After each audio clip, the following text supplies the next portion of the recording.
Welcome to Pratap classes. दोस्तों, Pratap classes के YouTube channel पर आपका हार्दिक स्वागत है। फिर से चर्चा करेंगे स्कूल व्याख्याता के लिए प्रथम प्रश्न पत्र के लिए टॉप इतिहास के 100 क्वेश्चन आज फिर लेकर आए हम सामाजिक एवं धार्मिक आंदोलन की, जिसमें फर्स्ट ग्रेड के एग्जाम में हमारे स्पेशल टॉपिक दिए गए हैं। सामाजिक एवं धार्मिक आंदोलन के अंदर राजा राममोहन राय, स्वामी दयानंद सरस्वती और स्वामी विवेकानंद से संबंधित टॉप 100 क्वेश्चनों की बात करेंगे। इसकी पीडीएफ आपको प्रताप क्लासेस के टेलीग्राम पर उपलब्ध हो जाएगी। ठीक है, तो आपके लिए बहुत ही महत्वपूर्ण है। डेली आपको लाइव 9 बजे क्लास मिलती है इसकी, और बार बार पूछे जाने वाले महत्वपूर्ण 100 प्रश्न है जो कि एग्जाम में 100% पूछे जाएंगे। तो 19वीं शताब्दी के धार्मिक व सामाजिक सुधार आंदोलन की हम चर्चा करने वाले हैं। ठीक है, बात करते हैं पहले क्वेश्चन की। देखिए, आधुनिक भारत में हिंदू धर्म में पहला सुधार आंदोलन था। आधुनिक भारत में हिंदू धर्म की बात करें तो पहला सुधार आंदोलन कौन सा था? पहला सुधार आंदोलन था ब्रह्मा समाज। इसका आंसर क्या हो जाएगा? ब्रह्मा समाज हिंदू धर्म का पहला सुधार आंदोलन कह सकते हैं। आपको पता है कि 19वीं शताब्दी के धार्मिक व सामाजिक सुधार आंदोलन का भारत के इतिहास में विशेष स्थान रहा है। ठीक है, और धर्म सुधार का प्रारंभ देश की पूर्वी भाग बंगाल से शुरू हुआ, और इस आंदोलन का नेतृत्व आपको पता है राजा राम मोहन राय द्वारा किया गया था 1772 से लेकर, और ये 1833 तक चला था। ठीक है, तो इसका आंसर हो जाएगा ब्रह्मा समाज। आगे बात करेंगे। देखिए, स्वामी विवेकानंद किस स्थान पर हुए धार्मिक सम्मेलन से प्रसिद्ध हुए थे? देखिए, स्वामी विवेकानंद ये हुए थे शिकागो, एक धर्म सम्मेलन था शिकागो के अंदर, इन्हें बुलाया गया था। वहां पे इन्होंने अच्छी तरीके से भाषण दिया, तो वहां पे ये प्रसिद्धि पाई। ये फर्स्ट ग्रेड के एग्जाम में पूछा गया है, तो इसका आंसर क्या हो जाएगा? सी इसका आंसर हो जाएगा। आगे बात करते हैं 3 नंबर क्वेश्चन की। देखिए, कन्याकुमारी का रोक मेमोरियल निम्नलिखित में से किसके लिए समर्पित है? कन्याकुमारी का रोक मेमोरियल निम्नलिखित में से किसके लिए समर्पित है? तो जो कन्याकुमारी का रोक मेमोरियल है, ये बना हुआ है स्वामी विवेकानंद को समर्पित है। इसका आंसर सी हो जाएगा। आगे बात करेंगे 4 नंबर क्वेश्चन की। इसे आधुनिक भारत का जनक कहते हैं। इसे आधुनिक भारत का क्या कहते हैं? जनक कहते हैं। ये कहते हैं राजा राम मोहन राय को। इसको राजा राम मोहन राय को जो है आधुनिक भारत का जनक के रूप में जाना जाता है। आगे बात करते हैं। देखिए, 5 नंबर क्वेश्चन की। राजा राम मोहन राय किससे संबंधित नहीं है? राजा राम मोहन राय का इनमें से किससे संबंधित नहीं है? देखिए, विधवा पुनर्विवाह से संबंधित है, संस्कृत शिक्षा से संबंधित नहीं है इनका, सती प्रथा का इन्होंने विरोध किया था, और अंग्रेजी शिक्षा। इसका आंसर क्या हो जाएगा? बी, संस्कृत शिक्षा से इनका कोई लेना देना नहीं था, इनके लगभग संबंधित क्षेत्र से संबंधित। आगे बात करेंगे 6 नंबर क्वेश्चन की। देखिए, राजा राम मोहन राय का जन्म कहाँ पर हुआ? राजा राम मोहन राय का जन्म कहाँ पे हुआ? इनका जन्म हुआ था राधानगर, वर्धमान जिला। कहाँ पे? राधानगर, वर्धमान जिला, यहाँ पे इनका क्या हुआ? जन्म हुआ था। ये आपको याद रखना है। आगे बात करते हैं 7 नंबर क्वेश्चन की। देखिए, संवाद कौमुदी पत्र के संपादक कौन थे? संवाद कौमुदी पत्र के देखिए, बात करें तो समाज जो है कौमुदी है, इसके पत्र के संपादक थे राजा राम मोहन राय। कौन थे? राजा राम मोहन राय। और ये एक बंगाली पत्रिका थी। संवाद कौमुदी का संबंध किससे है? तो राजा राम मोहन राय से संबंधित है। आगे बात करेंगे 8 नंबर क्वेश्चन की। राजा राम मोहन राय से संबंधित निम्नलिखित में से कथनों पर विचार करना है। देखिए, उन्होंने विधवा पुनर्विवाह का समर्थन किया था, ये कथन सही है बिल्कुल। उन्होंने सती प्रथा के उन्मूलन का जोरदार समर्थन किया, ये भी कथन सही है। उन्होंने अंग्रेजी शिक्षा के परिवर्तन का समर्थन किया, ये भी कथन है सही है। तो ये तीनों कथन सही है। देखिए, हम आगे आंसर की बात करते हैं। तो इसमें आंसर क्या हो जाएगा? 1, 2, 3, तीनों इसके आंसर हो जाएंगे। आगे बात करते हैं क्वेश्चन की। देखिए, 9 नंबर। स्वामी दयानंद सरस्वती का मूल नाम क्या था? ये याद करना है। इनका जो बचपन का नाम था, इनका बचपन का नाम था मूल शंकर। ये आपको याद रखना है। मूल शंकर स्वामी दयानंद सरस्वती का बचपन का नाम था। 10 नंबर क्वेश्चन की बात करते हैं। देखिए, राजा राम मोहन राय के इंग्लैंड जाने के पश्चात किसने ब्रह्मा समाज की बागडोर संभाली थी? तो ब्रह्मा समाज की बागडोर किसने संभाली थी? राजा राम मोहन राय के इंग्लैंड जाने के बाद ये संभाली थी रामचंद्र विद्यावागीश के द्वारा। किसके द्वारा? रामचंद्र विद्यावागीश के द्वारा राजा राम मोहन राय के इंग्लैंड जाने के बाद इन्होंने बागडोर संभाली थी। एग्जाम में पूछा जा सकता है। आगे बात करेंगे। देखिए, 11 नंबर। राजा राम मोहन राय और डेविड हेयर निम्नलिखित की स्थापना से जुड़े हुए थे? राजा राम मोहन राय और डेविड हेयर निम्नलिखित की स्थापना से जुड़े हुए थे? Hindu college, Ripon college, MAO college और संस्कृत कॉलेज। तो ये दोनों कहां से जुड़े हुए थे?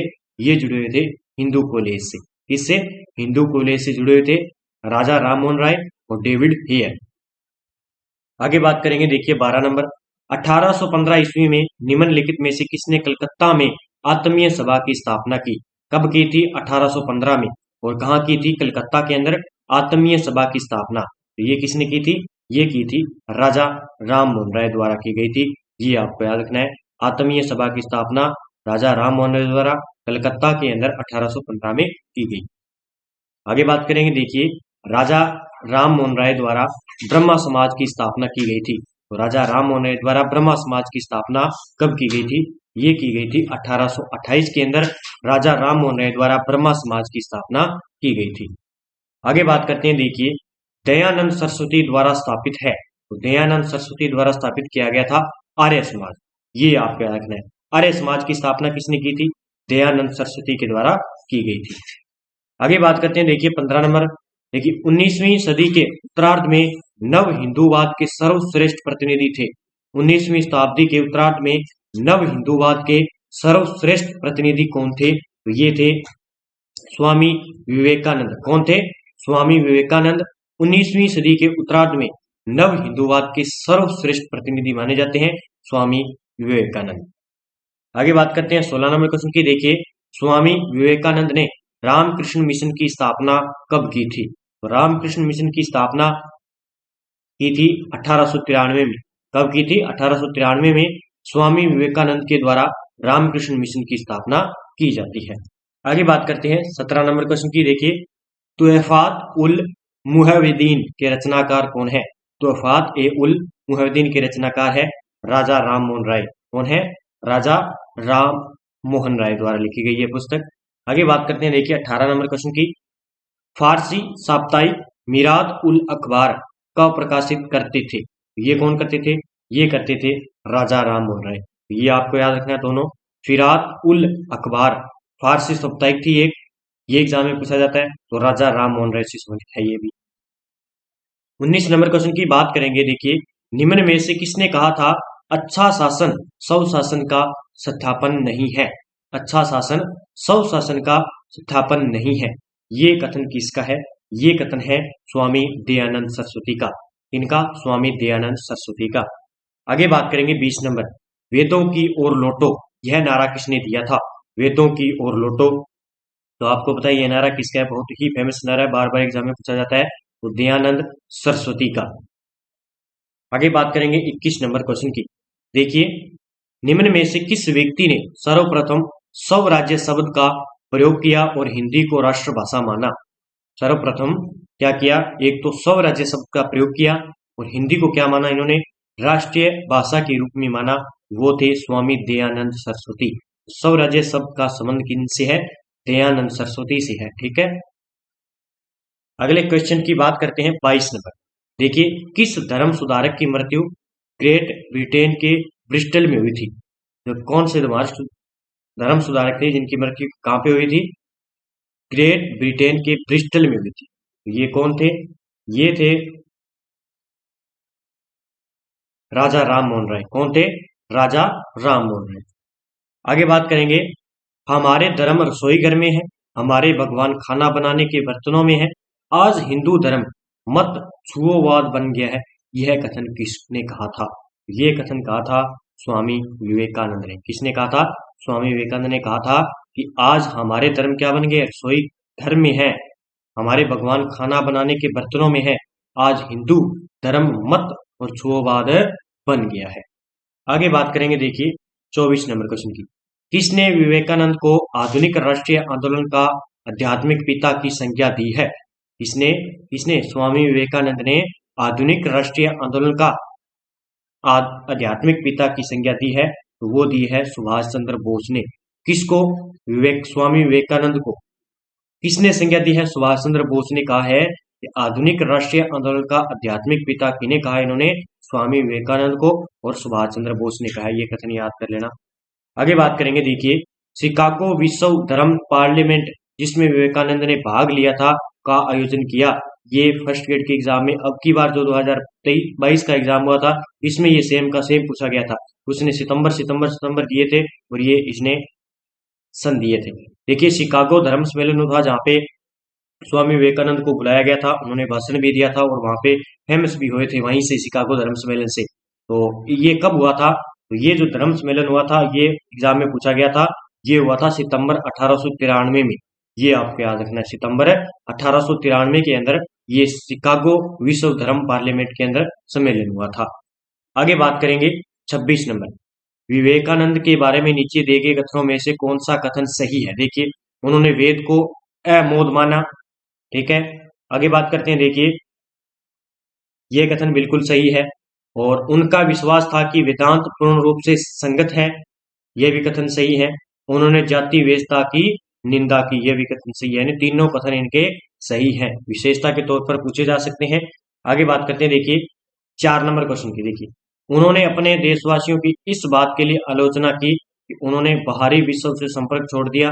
नीचे दिए गए इसका कूट देखिए, इसका आंसर था सी 1, 2 और 3, ठीक है। ये क्वेश्चन है पीछे वाला। तो इसमें 4 कथन थे, तो इसके आंसर क्या हो जाएंगे? इसका आंसर हो जाएगा 1, 2, 3, ठीक है। ये गलत हो जाएगा। आगे बात करते हैं, देखिए क्वेश्चन की, इनमें से किस प्रख्यात समाज सुधारक ने ज्ञान योग, कर्म योग और राजयोग नामक पुस्तकें लिखी? ये कौन थी?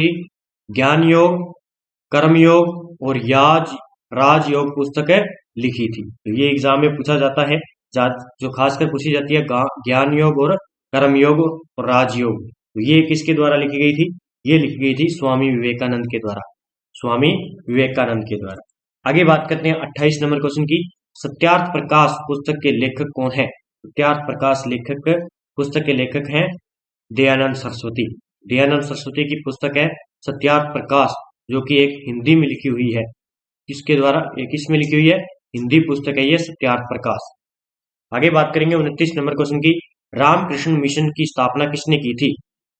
रामकृष्ण मिशन की स्थापना किसने की थी? तो ये की थी स्वामी विवेकानंद के द्वारा रामकृष्ण मिशन की स्थापना की गई थी। आगे बात करते हैं, दयानंद सरस्वती का जन्म कब हुआ था? दयानंद सरस्वती का जन्म हुआ था 1824 के अंदर। कब हुआ? 1824 में स्वामी दयानंद सरस्वती का जन्म हुआ था। आगे बात करते हैं, देखिए 31 नंबर क्वेश्चन, दयानंद ने वेदों में वर्णित ज्ञान के विशाल भंडार को 4 श्रेणियों में वर्गीकृत किया। ये 4 श्रेणियां कौन सी थी? तो इसमें 4 श्रेणियां थी, एक था विज्ञान, एक था इसमें कर्म, एक थी उपासना और एक था ज्ञान। इसका आंसर स हो जाएगा।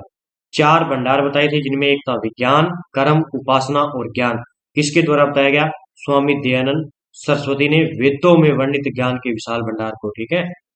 आगे बात करेंगे 32 नंबर, देखिए स्वामी दयानंद सरस्वती ने 10 अप्रैल 1876 ईस्वी को आर्य समाज की स्थापना किस स्थान पर की गई? आर्य समाज की स्थापना 10 अप्रैल 1875 को स्वामी दयानंद सरस्वती द्वारा कहां पे की गई? ये की गई मुंबई के अंदर।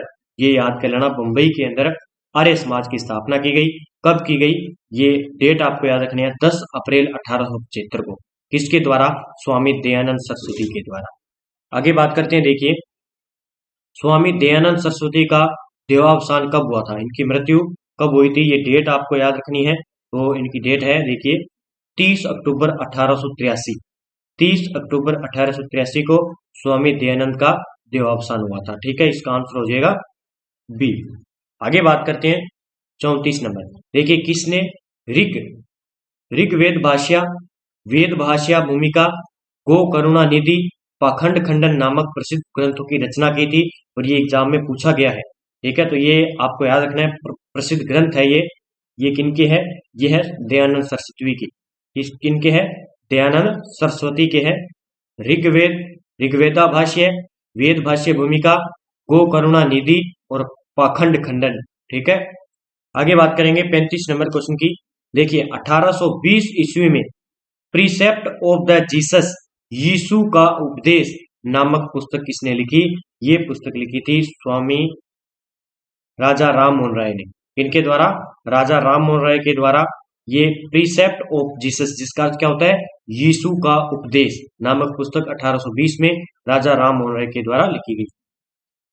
आगे बात करते हैं, देखिए राजा राम मोहन राय द्वारा ब्रह्मा समाज की स्थापना 1828 में की गई। इसका प्रथम सचिव किसे बनाया गया?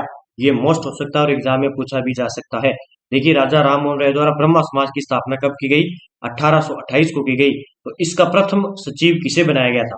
इसका प्रथम सचिव बनाया गया था ताराचंद चक्रवर्ती को। ताराचंद चक्रवर्ती को इसका जो है प्रथम उपदेश ये बनाया गया था, सचिव बनाया गया था। आगे बात करते हैं, देखिए क्वेश्चन की, ब्रह्मा समाज का उद्देश्य था, ब्रह्मा समाज का मुख्य उद्देश्य क्या था? तो इसका मुख्य उद्देश्य था धर्म की बुराइयों पर प्रहार करना और एकेश्वरवाद का प्रचार करना। इसका आंसर सी हो जाएगा, ए और बी दोनों। आगे बात करते हैं, देखिए 38 नंबर, आर्य समाज किसके विरुद्ध है?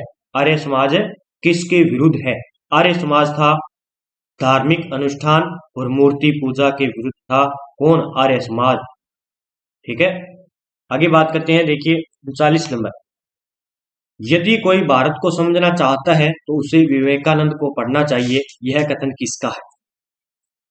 यदि कोई भारत को समझना चाहता है तो उसे विवेकानंद को पढ़ना चाहिए। ये कथन किसका है और ये एग्जाम में पूछा जा सकता है। ये कथन है रविंद्रनाथ टैगोर का। किनका है? रविंद्रनाथ टैगोर का। ये कथन है कि यदि कोई भारत को समझना चाहता है तो उसे विवेकानंद को पढ़ना चाहिए। आगे बात करेंगे 40 नंबर, देखिए किस व्यक्ति ने युवाओं के बारे में कहा कि आज देश को आवश्यकता है लोहे की स्नायुओं व इस्पात की नाड़ियों की? ये कथन किसका है? ये भी कथन एग्जाम में पूछा जा सकता है। ये कथन है स्वामी विवेकानंद का। किनका? स्वामी विवेकानंद का कथन है कि युवाओं के बारे में इन्होंने कहा कि आज देश को आवश्यकता है लोहे की स्नायुओं और इस्पात की नाड़ियों की। किसके लिए स्पेशल कहा? युवाओं के लिए। तो स्वामी विवेकानंद ने।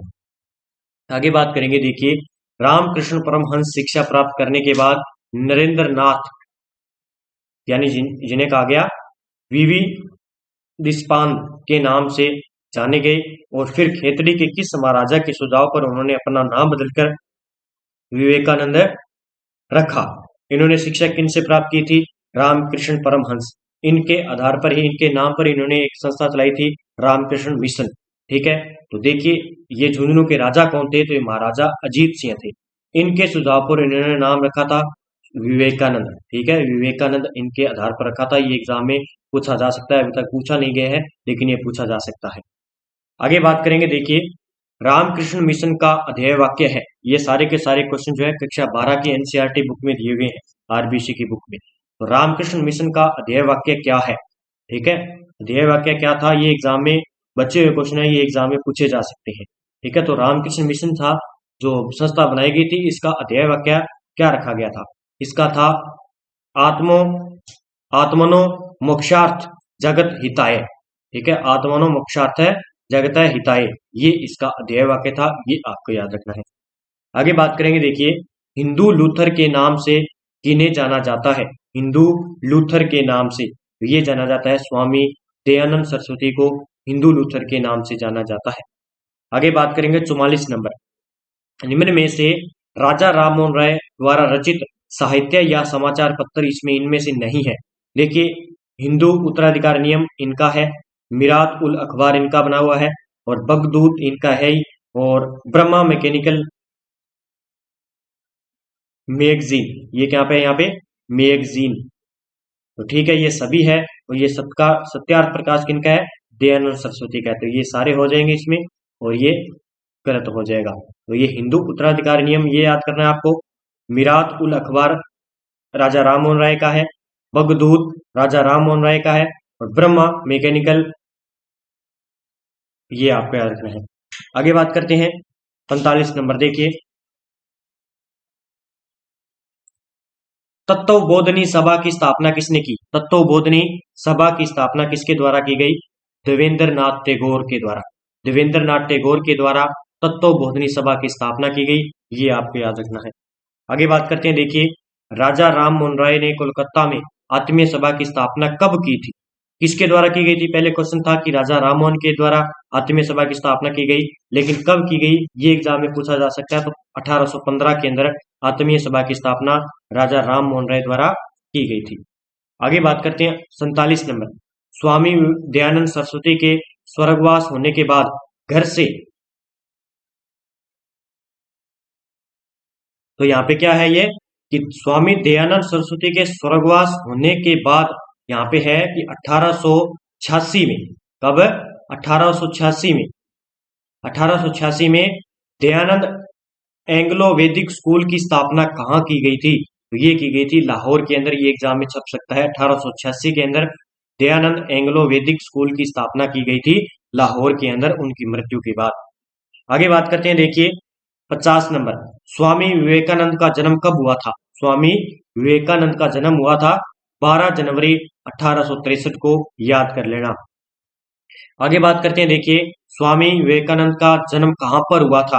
तो इनका जन्म हुआ था कोलकाता के अंदर। कहां पे? कोलकाता के अंदर स्वामी विवेकानंद का जन्म हुआ था। आगे बात करते हैं, देखिए स्वामी विवेकानंद के बचपन का नाम क्या था? इनके बचपन का नाम था नरेंद्र दत्त, नरेंद्र नाथ दत्त इनके बचपन का नाम था। आगे बात करते हैं, देखिए 53 नंबर, रामकृष्ण परमहंस की मृत्यु कब हुई? जो स्वामी विवेकानंद के गुरु थे, इनकी जो है रामकृष्ण परमहंस, इनकी मृत्यु कब हुई? तो ये भी एग्जाम में कहीं ना कहीं पूछा जा सकता है। तो 1886 में हुई थी, ये बुक में दिया हुआ है। आगे बात करते हैं, देखिए यह किस अंग्रेज अधिकारी का कथन है? शिकागो धर्म सम्मेलन में विवेकानंद ही सर्वश्रेष्ठ व्यक्ति है। उनके भाषण सुनने के बाद लगता है कि भारत जैसे समुन्नत राष्ट्र में ईसाई प्रचारकों को भेजा जाना कितनी मूर्खता की बात है। ये एक अमेरिका के अंग्रेज अधिकारी थे, न्यूयॉर्क हेरल्ड, इनका एक कथन है। इन्होंने कहा था कि शिकागो धर्म सम्मेलन जब स्वामी विवेकानंद को बुलाया गया था तो उनको, उनके बारे में यह कहा गया कि उनके भाषण सुनने के बाद लगता है कि भारत जैसे समुन्नत राष्ट्र में ईसाई प्रचारकों को भेजा जाना कितनी मूर्खता की बात है। आगे बात करेंगे 55 नंबर क्वेश्चन की। देखिए स्वामी विवेकानंद ने न्यूयॉर्क में वेदांत सोसाइटी की स्थापना कब की? स्वामी विवेकानंद ने न्यूयॉर्क में वेदांत सोसाइटी की स्थापना कब की थी? ये पूछा जा सकता है। ये की थी 1896 में, 1896 के अंदर। आगे बात करेंगे, देखिए 57 नंबर, 5 मई 1897 में स्वामी विवेकानंद ने रामकृष्ण मिशन की स्थापना कहां पर की थी? ये पक्का छपने वाला एग्जाम में, फर्स्ट ग्रेड एग्जाम में जो आगे एग्जाम होगा। देखिए 5 मई 1897 को क्या हुआ? स्वामी विवेकानंद ने रामकृष्ण मिशन की स्थापना की। लेकिन ये कहां पे की? तो ये वेलूर के अंदर। ये वेलूर स्थान कहां पे है? तमिलनाडु के अंदर है। ये पूछा जाएगा पक्का। आगे बात करेंगे 58 नंबर क्वेश्चन की। स्वामी विवेकानंद का प्रमुख अध्यय वाक्य क्या था? जो स्वामी विवेकानंद है, इनका अध्यय वाक्य क्या था? नर सेवा नारायण सेवा। और ये सीधा का सीधा आरबीसी किताब में, एनसीईआरटी किताब में दिया हुआ है। इसको अच्छे तरीके से याद कर लेना। आगे बात करेंगे 59 नंबर क्वेश्चन की। खेतड़ी के महाराजा को यह कथन किसने लिखा कि हर कार्य को 3 अवस्थाओं से गुजरना होता है? उपहास, विरोध और स्वीकृति। ये कथन किसने लिखा था? ये कथन लिखा था स्वामी विवेकानंद ने। इनके द्वारा? स्वामी विवेकानंद के द्वारा। आगे बात करेंगे, देखिए यंग बंगाल आंदोलन का नेतृत्व किसने किया? यंग बंगाल आंदोलन का नेतृत्व किसने किया था? ये एग्जाम में पूछा जा सकता है। यंग बंगाल आंदोलन का नेतृत्व किया था हेनरी विलियम डिरोजियो ने। ये आपको याद रखना है, हेनरी विलियम डिरोजियो ने यंग बंगाल जो आंदोलन हुआ इसका नेतृत्व किया था। आगे बात करेंगे, देखिए 61 नंबर, स्वामी दयानंद सरस्वती के सुप्रसिद्ध ग्रंथ सत्यार्थ प्रकाश का प्रकाशन कहाँ हुआ था? तो ये हुआ था राजस्थान के उदयपुर जिले में इसका प्रकाशन हुआ था, जो कि एग्जाम में पूछा गया है, फर्स्ट ग्रेड के एग्जाम में। आगे बात करेंगे, देखिए निम्नलिखित में से किन के सुझाव पर दयानंद सरस्वती ने सार्वजनिक भाषणों में संस्कृत के स्थान पर हिंदी का प्रयोग करना प्रारंभ कर दिया था? ये भी सीधा का सीधा एग्जाम में पूछा गया है, मैंने उठाया है क्वेश्चन। तो ये थे केशव चंद्र सेन। इनके सुझाव पर जो दयानंद सरस्वती थे, उन्होंने क्या किया? संस्कृत के स्थान पर हिंदी का प्रयोग करना प्रारंभ कर दिया था। आगे बात करेंगे 63 नंबर क्वेश्चन की। देखिए निम्न में से कौन सा कथन राजा राम मोहन राय के विषय में सत्य नहीं है? उन्होंने the precept of Jesus the guide to peace and happiness शीर्षक से एक पुस्तक प्रकाशित की, ये सही है। उन्होंने इंडियन रिफॉर्म एसोसिएशन की स्थापना की, ये गलत है। उन्होंने आत्मीय सभा की स्थापना की, ये सही है। उन्होंने फारसी में तुफल उल मुहाविद्दीन नाम से एक पुस्तक प्रकाशित की, तो ये सही है। तो इसका आंसर बी हो जाएगा। ये सत्य नहीं है, बल्कि ये सारे कथन सत्य है। ठीक है, ये यहाँ पे है डी। आगे बात करते हैं, देखिए निम्न में से किसके प्रयासों से गवर्नर जनरल बेंटिक द्वारा 4 दिसंबर 1829 में सती प्रथा को अधिनियम 17 के तहत गैर कानूनी घोषित किया था? तो राजा राम मोहन राय का प्रयास था 1829 में, और ये उस टाइम गवर्नर जनरल कौन थे? बेंटिक थे। ये आपको याद रखना है। आगे बात करेंगे, देखिए 65 नंबर, पंच महायज्ञ विधि, वल्लभाचार्य मत खंडन, अद्वैत मत खंडन आदि चर्चित पुस्तक किनकी है? ये पुस्तकें हैं, ये पुस्तकें किनकी है? ये पुस्तकें हैं स्वामी दयानंद सरस्वती की। ठीक है, आगे बात करेंगे 66 नंबर, स्वामी दयानंद सरस्वती को जहर देकर मृत्यु की गई। यह जहर जोधपुर की एक किस वेश्या ने दिया था? तो इनका नाम पूछा जाता है, तो नन्नी बाई ने दिया था। ठीक है, नन्नी बाई ने ये अजमेर के अंदर दिया था। तो अजमेर के अंदर जो है स्वामी दयानंद सरस्वती की मृत्यु हो जाती है। ये आपको याद रखना है।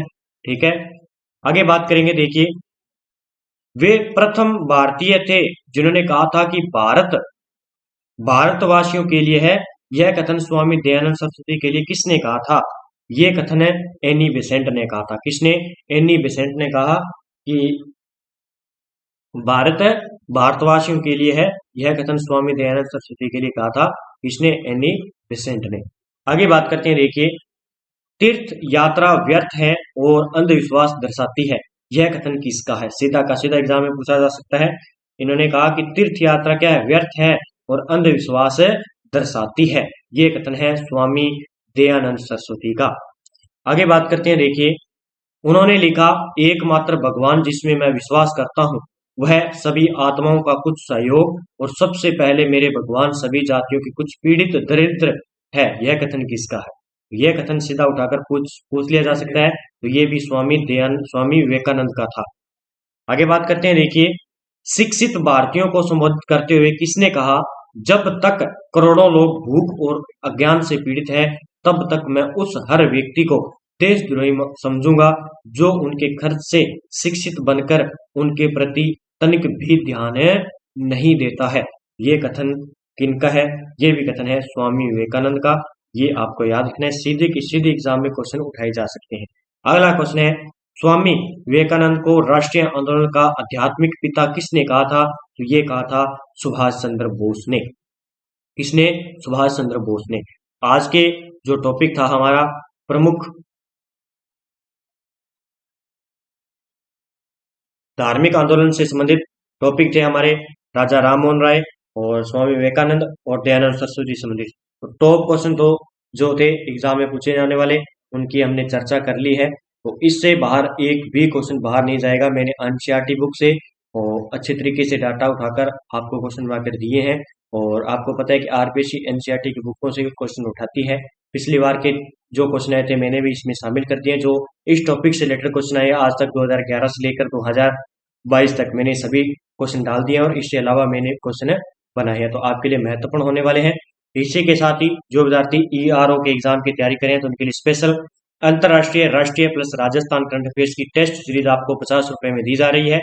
स्पेशल देखिए प्रताप क्लासेस के ऐप को डाउनलोड करना है। वहां पे आपको ईआरओ एग्जाम में अंतरराष्ट्रीय यानी इंडिया प्लस वर्ल्ड और राजस्थान की करंट अफेयर्स ओनली 50 रुपए में दोनों की करंट अफेयर्स की पीडीएफ जो है इसमें मिलेगी और टेस्ट सीरीज मिलेगी। तो प्रताप क्लासेस के ऐप को जरूर डाउनलोड करें।